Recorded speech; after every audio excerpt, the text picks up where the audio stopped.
Hi guys, today we are going to learn about capacitor type generators. They are also known as brushless type. And our interest today is how to increase and decrease their voltage.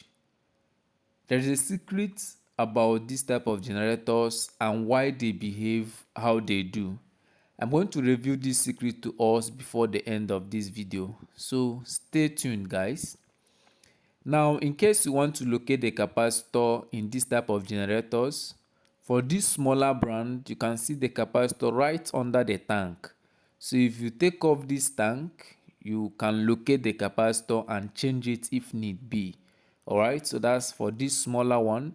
Then for this very type, you can locate the capacitor inside the dashboard, right? Inside the generator dashboard or panel. So you can locate the capacitor there and make a replacement if need be. All right, so it's a very simple thing to do. All you need to do is unplug it from the old capacitor and then plug to the new one, irrespective of polarity. All right, so that's how to change capacitor in capacitor type generators. But that's not why we are here, guys.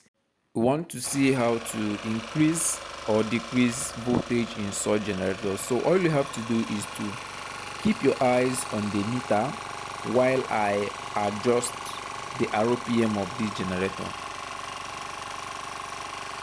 This is a compilation of all electrical issues a generator can possibly have.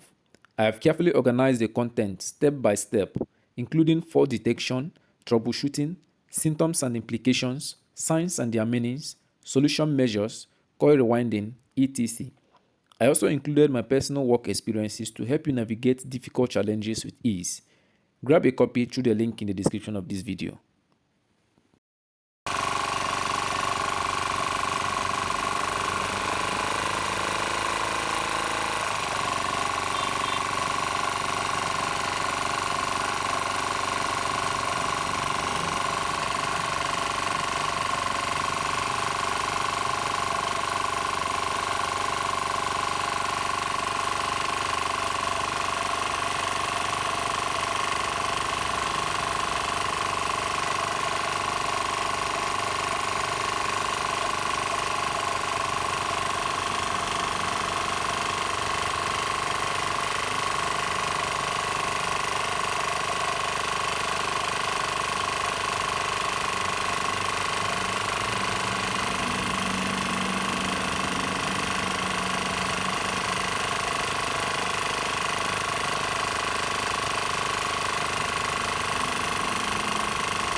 The secret here is that the output voltage of a brushless generator is directly proportional to the engine speed or the RPM.